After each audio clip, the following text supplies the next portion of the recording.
Ya, sebelumnya Assalamualaikum warahmatullahi wabarakatuh. Perkenalkan, nama saya Safitri Sari dari kelas 10 MIPA. Di sini saya ditugaskan oleh guru mapel saya yaitu Pak Kusuma Hayat yang mengampu pelajaran sejarah kebudayaan Islam. Di sini saya akan menjelaskan dan menerangkan tentang bab periode Mekah. Yang pertama adalah kenabian. Menjelang usia yang 40 tahun, Muhammad sering menyendiri dan berhalawat di Gua Hiro.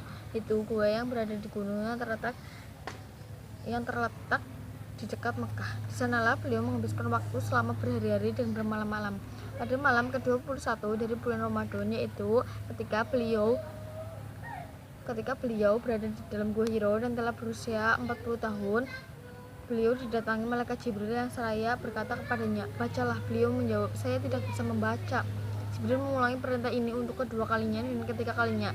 Dan pada yang ketiga kalinya, Jibril berkata kepadanya, "Bismillahirrahmanirrahim. Iqra bismi rabbikal ladzi khalaq. Khalaqal insana min 'alaq. Iqra wa rabbukal akram. Alladzi 'allama bil qalam. 'Allamal insana ma lam ya'lam." Quran surat Al-Alaq ayat 1-5. Setelah itu Jibril pun meninggalkannya dan Rasulullah sudah tidak kuat lagi berada di Gua Hiro. Akhirnya beliau pulang ke rumahnya dan menghampiri Khadijah dengan gemetar sambil berkata, "Selimuti saya, selimuti saya." Maka Khadijah pun menyelimutinya sehingga rasa takutnya sirna. Lalu memberitahu Khadijah tentang apa yang telah diperolehnya dan berkata, "Sungguh saya khawatir terhadap diriku." Khadijah menanggapinya, "Sekali-kali tidak, demi Allah dia tidak akan merendahkan dirimu untuk selamanya, karena sesungguhnya engkau adalah orang yang menyambungkan tali persaudaraan, menanggung beban kesusahan orang lain, memberi orang yang tak punya, menjamu tamu, dan menolong orang yang menegakkan kebenaran." Beberapa hari kemudian beliau kembali ke Gua Hiro untuk melanjutkan ibadahnya dan yang tersisa dalam bulan Ramadan. Setelah bulan Ramadan berakhir, beliau turun dari Gua Hiro dan kembali ke Mekah. Ketika sampai di tengah lembah, Jibril mendatanginya sambil duduk di atas kursi antara bumi dan langit. Lalu turunlah ayat Bismillahirrahmanirrahim. "Ya ayyuhal mudassir, qum fa'andir, warabbuka fakabbir, wasiyabaka fatahhir, warijz fahjur." Quran surat Al-Mudassir ayat 1-5. Setelah itu wahyu pun turun terus-menerus dan berkelanjutan. Nabi memulai dakwahnya. Khadijah masuk Islam dan bersaksi atas keesaan Allah dan kenabian suaminya yang mulia, sehingga ia adalah orang yang pertama kali masuk Islam.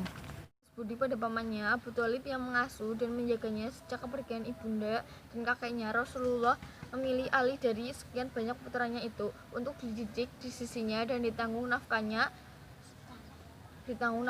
dalam kondisi seperti ini. Hati Ali pun terbuka dan akhirnya masuk Islam. Setelah itu barulah Zaid bin Harisah, seorang budak yang telah dimerdekakan oleh Khadijah, menyusul masuk Islam. Rasulullah juga bercerita kepada teman akrabnya Abu Bakar, maka ia pun beriman dan membenarkan tanpa ada keraguan. Selanjutnya Rasulullah berdakwah secara sembunyi-sembunyi.